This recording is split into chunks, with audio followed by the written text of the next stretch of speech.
이 고대 중동에 관한 그 연구가인 케네스 베일리라는 그런 학자가 있습니다. 그에 의하면은 이 중동의 문화는 일명 수치와 명예의 문화다 그럽니다. 수치를 당하는 일을 죽기보다 싫어해요. 그리고 명예를 세우는 일이라면 목숨도 아까워하지 않는다는 거예요. 그래서 이 고대 중동의 그 사람들은 어릴 때부터 있잖아요. 부모로부터 늘상 듣는 말이 그건 잘못된 거야. 이런 말을 듣는 것보다도 그거는 부끄러운 일이야. 이런 말을 늘 듣고 산다, 듣고 자란다라는 것이죠. 누구든 부끄러운 일을 피하고 명예를 지키는 것, 이것을 최고의 가치로 여긴 그런 문화입니다. 그런데 오늘 본문에 서기관과 바리새인들 있잖아요. 많은 군중들 앞에서 작정을 하고 예수님을 공개적으로 망신을 줄 그런 계획을 짜가지고 나왔습니다. 그렇게 해서 예수님을 따르는 사람들이 예수님이 공개적으로 망신과 수치를 당하는 걸 통해 가지고 다 떠나버리면은 그러면 이제 예수를 잡을 수 있을 거다. 이거죠. 그래서 강제력으로는 예수님을 체포하는 것이 어려운 터라 그런 계략을 짠 것입니다. 우리가 지난주 말씀 살펴본 대로 여러분 기억하십니까? 초막절 성전에서 이 중요한 물회의식이 있잖아요. 물회의식을 치르는 그 절정의 순간에 예수님께서 성전에 딱 서셔서 많은 사람들 앞에서 생수는 바로 나니 내게로 와서 마시라 이렇게 선포를 하셨잖아요. 그 사건으로 인해 가지고 성전 당국자들이 발칵 뒤집혀서 다들 아주 격하게 분노하고 경비병들을 보내가지고 예수님을 잡아오도록 체포해 오도록 그렇게 했단 말이죠. 그런데 이 경비병들이 그저 그냥 빈손으로 돌아온 거예요. 왜냐하면 예수님이 말씀을 전하는데 주변에 다 많은 사람들이 둘러서고 예수님의 말씀을 다 경청을 하는지라 체포영장을 집행하기가 쉽지가 않았던 것이죠. 그렇게 예수님의 설교가 다 이제 끝나고, 그리고 오늘 본문에 보니까 이 사람들은 다 각자 이 집으로 돌아가고, 그 사이에 예수님은 유유히 감람산으로 이렇게 올라가신 것입니다. 그렇게 해서 이 예수님께 대한 이 종교 지도자들의 말하자면 그 힘겨루기 1라운드가 그렇게 이제 끝난 거예요.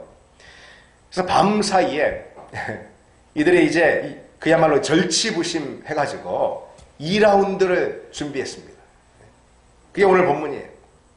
완력만으로는 예수님을 체포할 수 없다는 사실을 알게 되고는 이번에는 아주 간교하고 음흉한 꾀를 모의했습니다.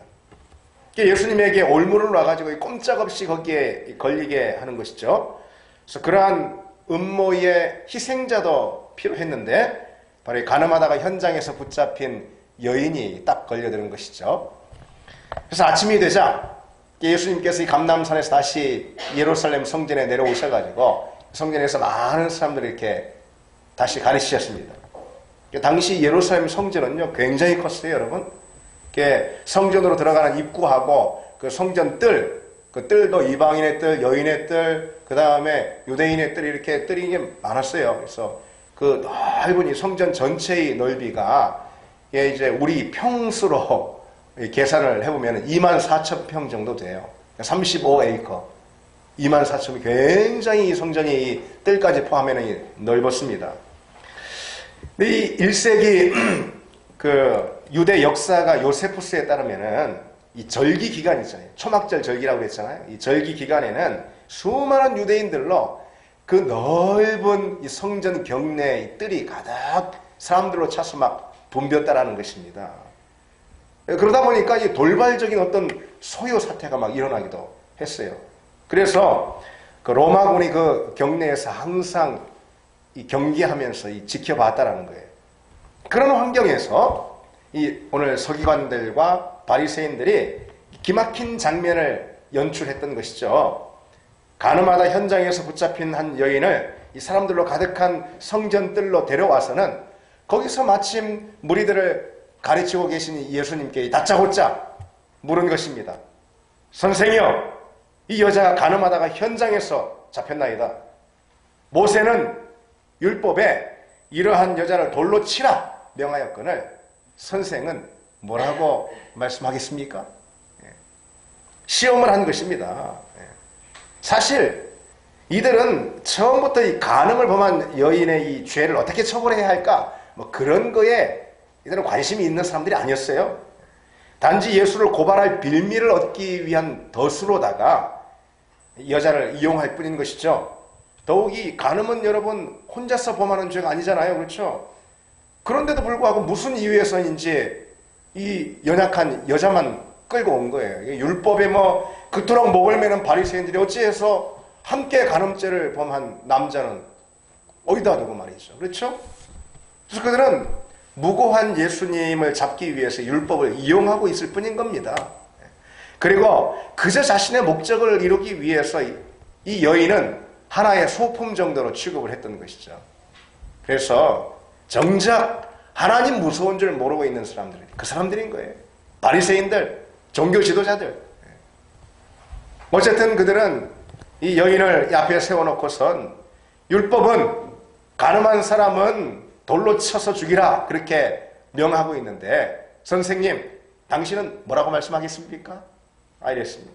많은 군중들 그 주변에 그리고 또 막 법을 집행하는 그런 로마 군인들이 경계를 하면서 이렇게 다 지켜보고 있는 그런 사이 아니겠습니까?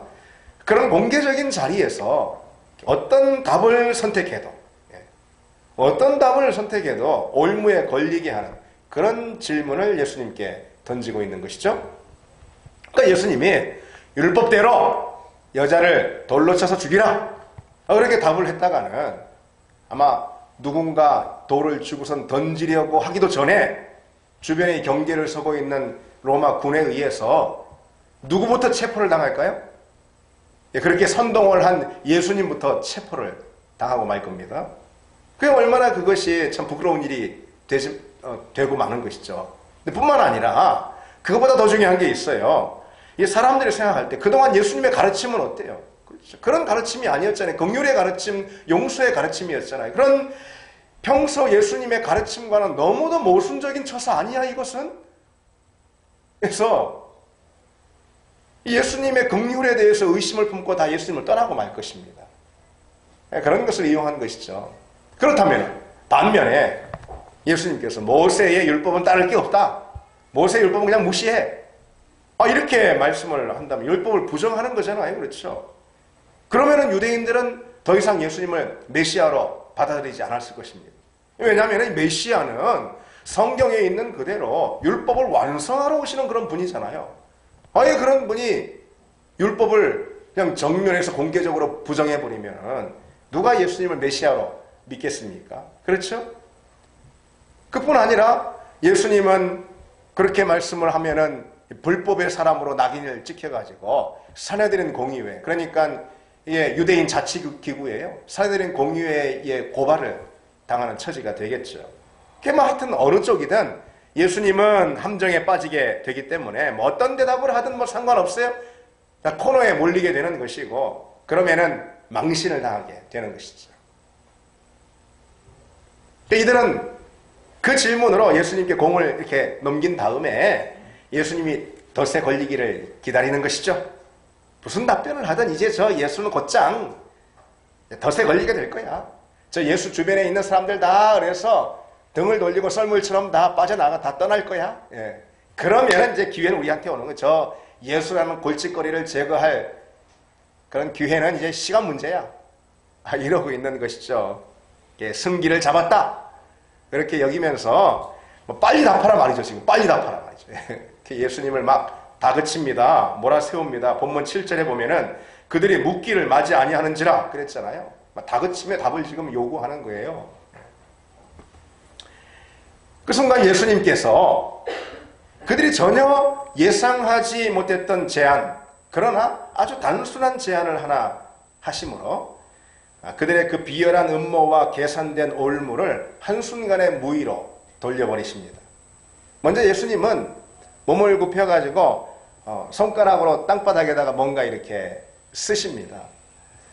근데 이게 무엇을 쓰셨는지는 이제 알 수가 없어요. 성경에 나오지 않고. 그래서 많은 신학자들이, 유명한 신학자들이 여러 가지로 나름대로 추측을 합니다. 뭘 쓰셨을 거라고. 근데 그러다 거기다 또 설명을 또 붙입니다. 그러나 그것을 증명할 근거는 다 빈약합니다.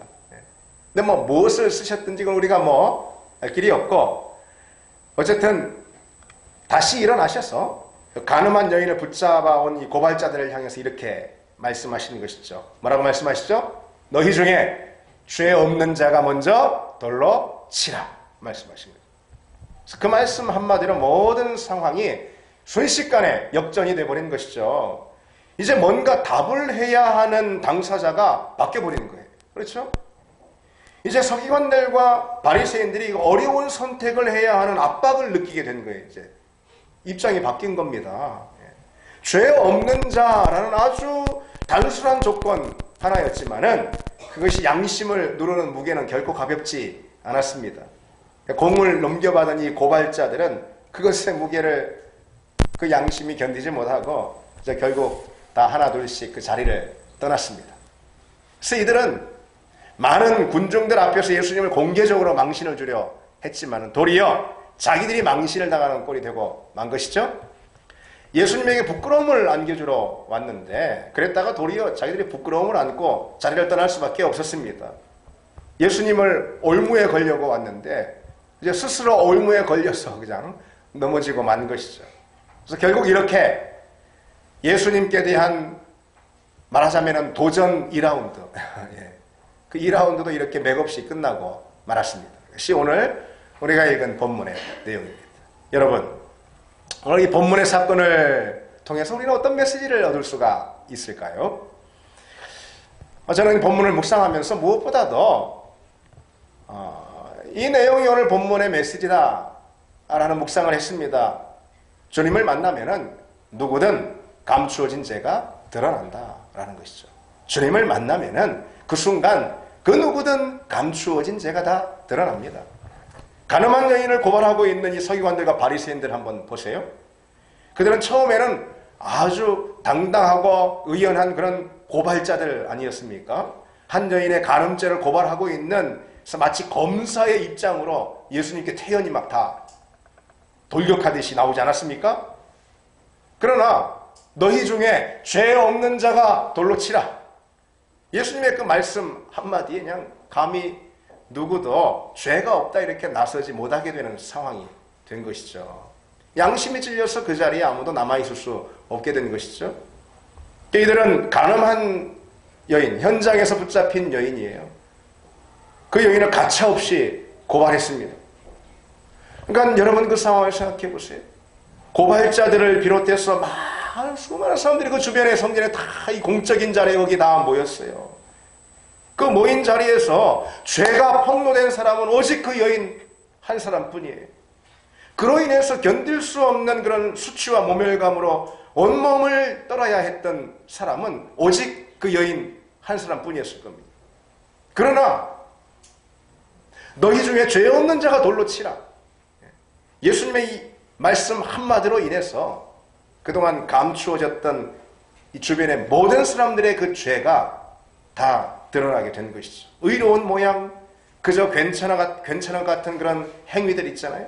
그 뒤에 은밀히 은폐되어 있었던 그들의 죄들, 은밀한 죄들, 이것이 죄 없는 자가 있다면 돌로 치라. 이 말씀 한마디에 그 죄가 다 드러나고 만 것이죠. 죄라는 것이 여러분 그렇습니다. 죄가 마음에서 행위로 드러나지 않는 그런 경우들 있잖아요. 마음에만 있어요, 죄가 아직. 내 행위로 드러나지 않았어요. 그런 상태, 그런 경우 우리는 큰 착각에 우리가 빠지게 됩니다.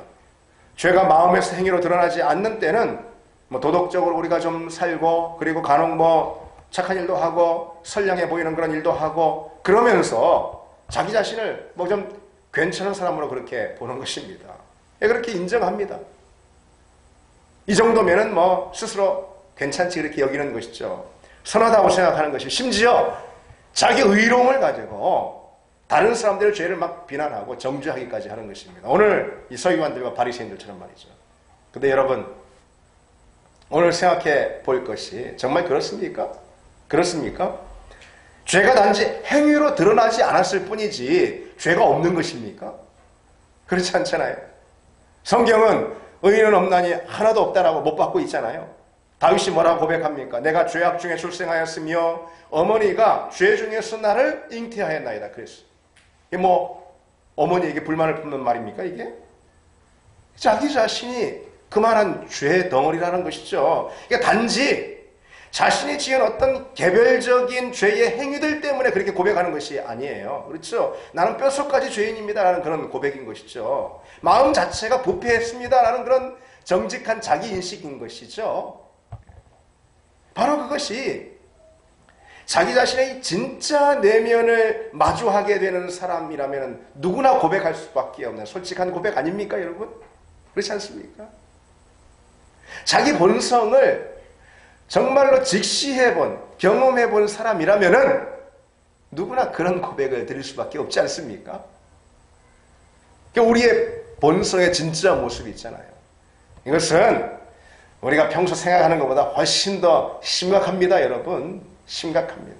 그러니 오죽하면은 하나님께서 아들 예수 그리스도의 십자가가 필요할 정도로 우리 모든 죄를 대속하기 위해 십자가라는 그 절박한 상황이 필요할 정도로 우리 종심의 죄는 우리 생각보다 훨씬 더 심각한 것이죠. 대다수 사람들이 선량하지 않나? 세상이 이렇게 좀 이 모양이 된 것은 몇몇 아주 나쁜 정치인들, 아주 악한 몇몇 사람들 때문에 그런 거지. 대다수 사람들은 선량해. 죄 없이 살아가고 있잖아. 뭐 이렇게. 그 중에 나도 포함해서 있지. 그러나 여러분 실상 그렇지 않다라는 거예요. 굳이 성경을 찾아보지 않아도 자기 자신을 가만히 들여다보면 다 아는 사실 아닙니까, 여러분? 사람들의 심리와 그리고 내면 세계를 연구하는 기독교 심리학자들이 있어요. 그 기독교 심리학자들에 따르면은 인간은 항상 어느 때나 선보다 악을 택하는 습성이 있다는 것이죠. 그것이 분명한 결론입니다. 사람들을 보고 실험한 그런 결론이에요. 무슨 일이든 마음에 원하는 대로 하게 놔두면 있잖아요. 그럼 어떤 일을 할까요, 여러분? 선한 것보다도 악한 것을 택한다는 거예요. 절대로 발각될 염려가 없고, 그리고 또 책임질 필요가 없다라는 그런 확신이 들기만 한다면 선한 것보다 항상 악을 택한다는 거예요. 그것이 우리에게 뭐 진짜 도움이 되든 그렇지 않든 우리는 악한 걸 택한다는 거예요. 우리의 타락한 본성이 악에 끌리는 그런 속성, 습성이 있기 때문에 그런 것이죠. 누구나 다 그렇다는 것이죠. 우리 속에 있는 그 악한 본성이 그것이 제대로 드러날, 행위로 드러날 그런 기회가 없었을 뿐이지. 그래서 감추어져 있는 것 뿐이지 사실 우리의 본성, 우리 진짜 자신의 정체는 우리 생각보다 훨씬 심각한 수준인 것입니다. 따라서 여러분 세상에서 많은 착각들이 있다면 착각 중에 가장 큰 착각, 많은 오해들이 있다면 오해 중에 가장 큰 오해가 뭐냐? 그것은 악을 대상화하는 거예요. 뭐라고요? 악을 대상화하는 거예요. 이게 무슨 말이냐면은 악이 저기 있다고 생각하는 거예요. 죄는 저기 저 사람한테 있다고 생각하는 거예요. 그러면서 자기 안에 깊이 뿌리 내린 그 악은 보지 못하고 또는 지나쳐버리는 것입니다. 그리고는 심지어 있잖아요. 자기는 세상에 이렇게 만연한 악으로 인해서 오히려 나는 이 고통받는 사람이다. 그렇게 생각하는 거예요. 자기는 주변의 그 많은 죄로 인해서 이 마음에 상처를 안고 있는 사람이다. 스스로 그렇게 생각하는 거예요. 그리고는 대상화시킨 그 악을 비난합니다. 그게 사람이든 사람의 행위든 비난합니다. 정죄합니다. 고발합니다. 오늘 바리새인들이 그러지 않았어요? 악은 여기 이 가늠한 여인의 행위 가운데 있습니다. 죄는 여기 가늠한 여인의 이 불법 가운데 있는 것입니다. 이게 서기관들과 바리새인들의 생각이잖아요. 그리고 자기들은 그저 의로운 채 태연하게 그 죄를 비난하고 심지어 예수님 앞에 나와가지고 막 고발을 하고 있습니다. 그래서 여러분 실상 정말 위험한 상태가 뭔지 아세요? 정말 위험한 상태.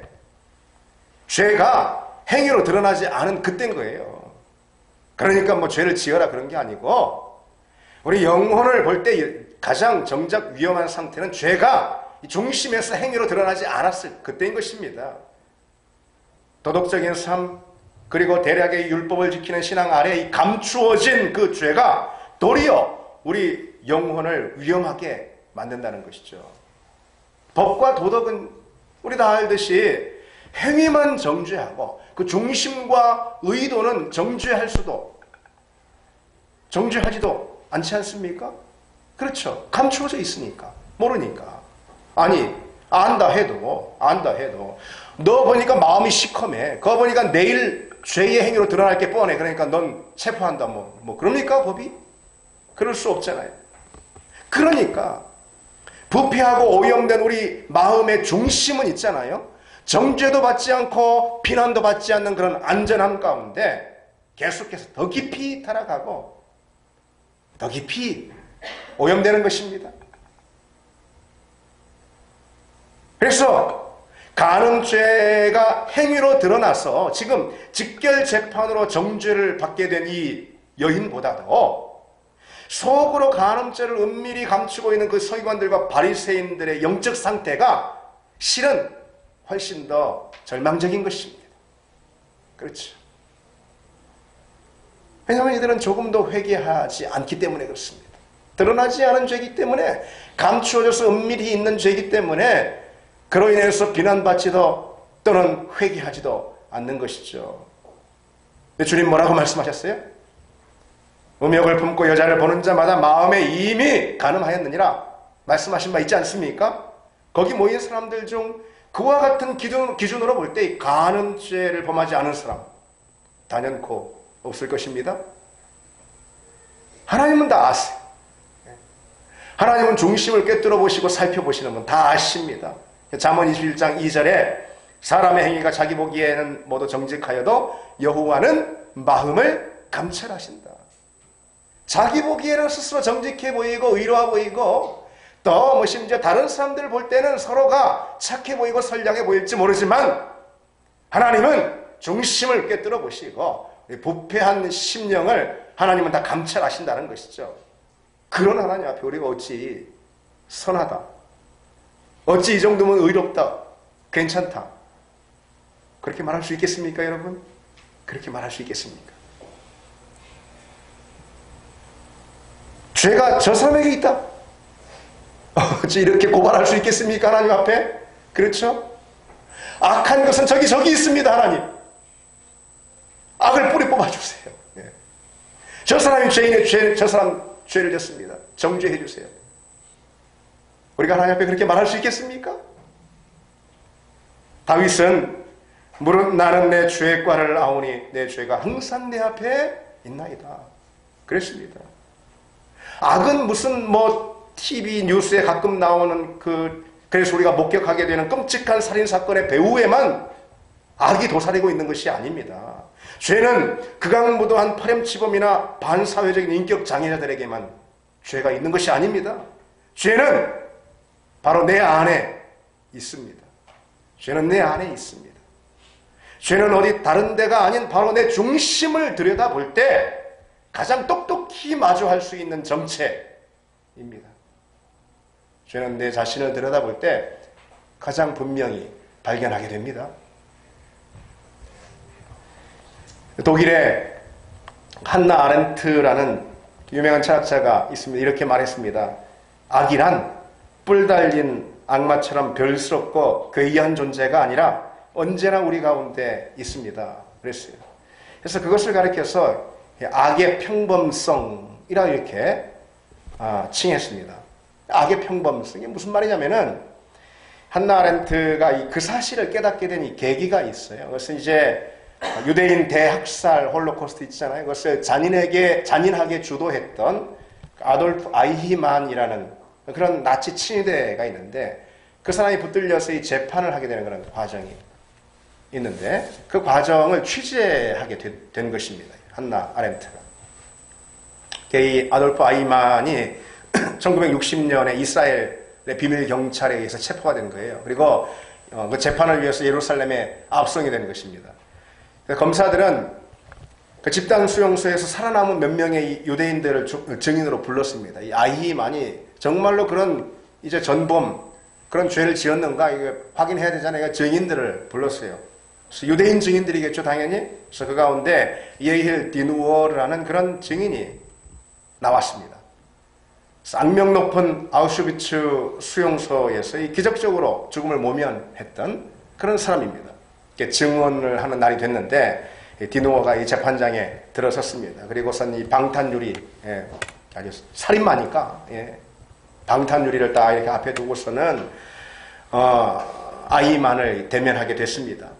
자신의 친구들을 잔인하게 살해하고 또 수많은 유대인들을 끔찍하게 죽이고 수백만의 유대인 학살의 이 지휘자, 이 전범, 주도하는 사람 바로 이 아히만인 것이 그를 처음 대면하게 된 것이죠.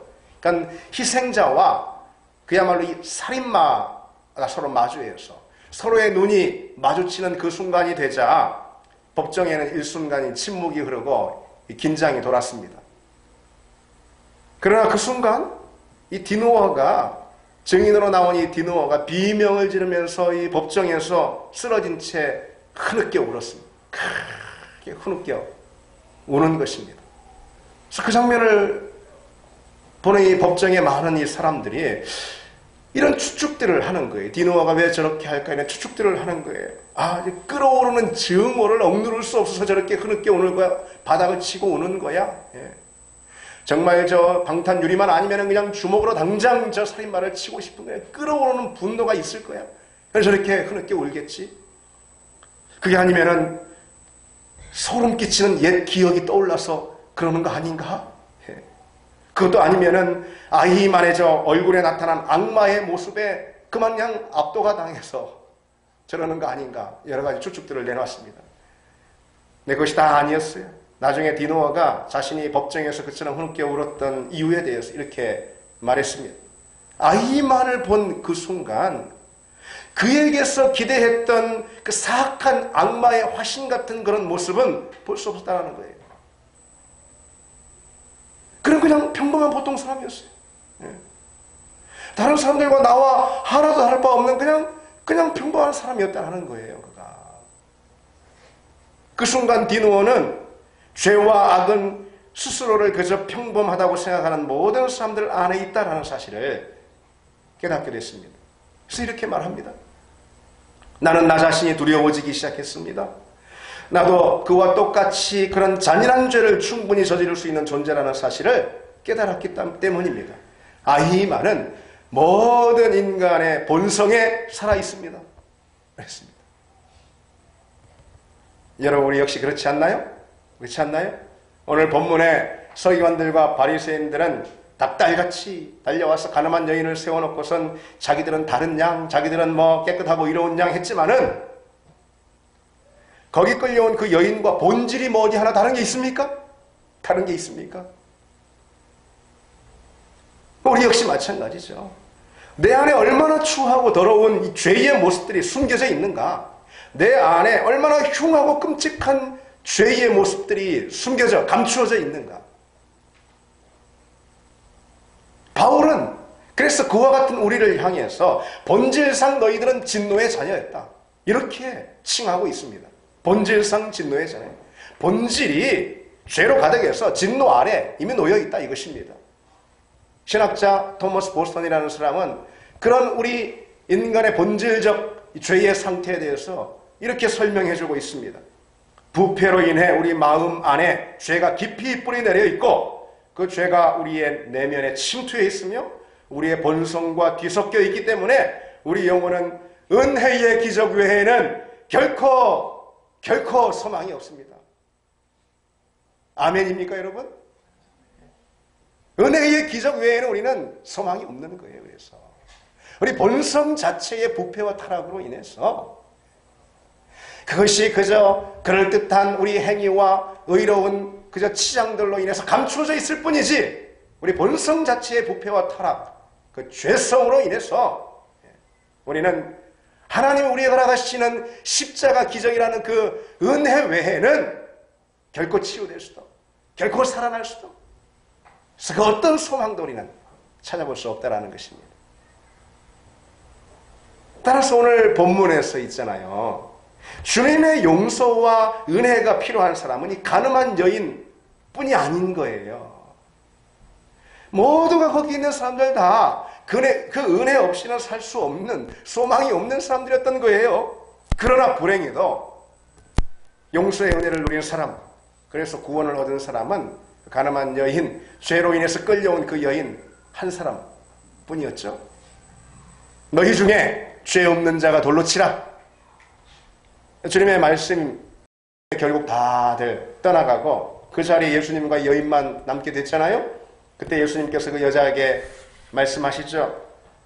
여자여, 너를 고발하던 그들이 어디 있느냐. 여자여, 이것은 상당한 존칭입니다. 예수님이 십자가에서 당신의 어머니 마리아에게 여자여 이렇게 부르자. 이건 굉장히 극존칭인 거예요. 이게 존칭이에요. 여자여. 그래서 상당히 존대해주고 있어요. 너를 고발하던 그들이 어디 있느냐? 너를 정죄한 자가 없느냐?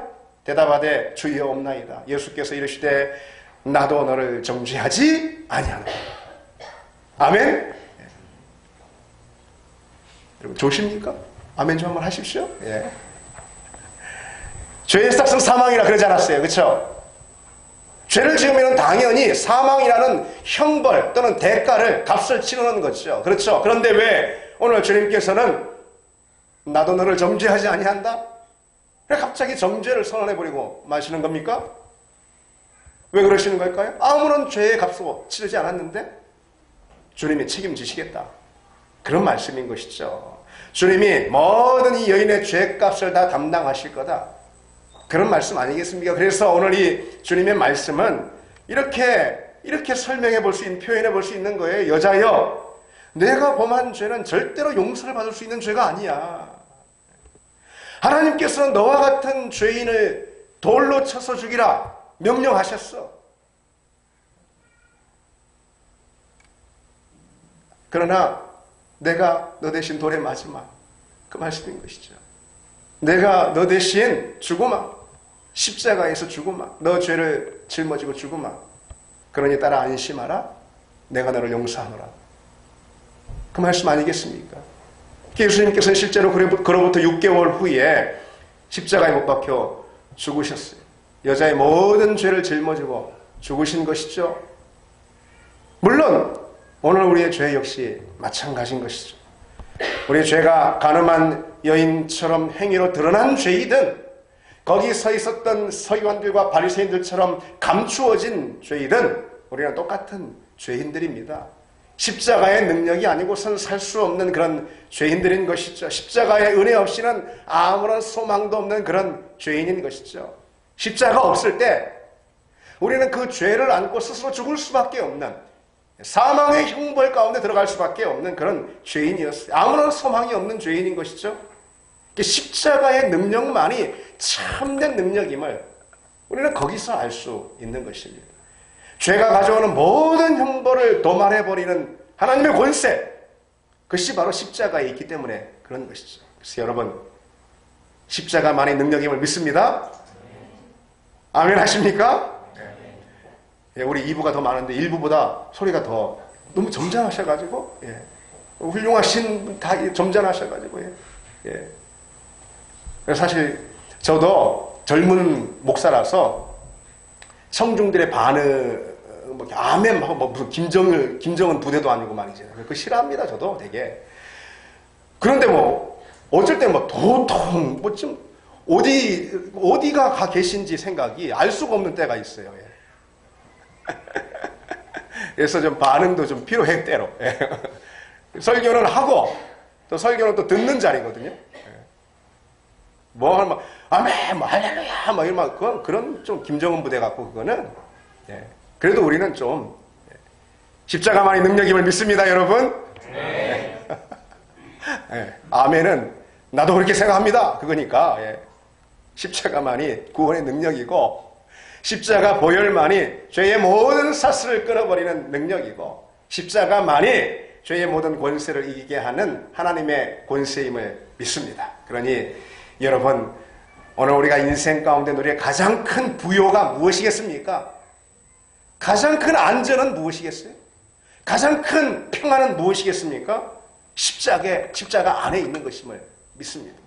비록 육신이 고통 가운데 있고 삶이 어려움 가운데 있고 마음의 상처가 있고 앞날의 불안이 자리 잡고 있다 하더라도 내 영혼이 십자가 보혈 의지하고 그 안에 든든히 서 있다면 그것이 하나님께서 원래 우리에게 주시고자 하시는 가장 큰 선물을 누리는 그 자리이고, 따라서 십자가 붙들고 있는 그 자리가 우리의 가장 놀라운 우리 인생의 부요가 되고, 그리고 또 참된 평안이 됨을 믿습니다. 십자가만이 우리의 의가 되십니다. 우리의 구원이 되십니다.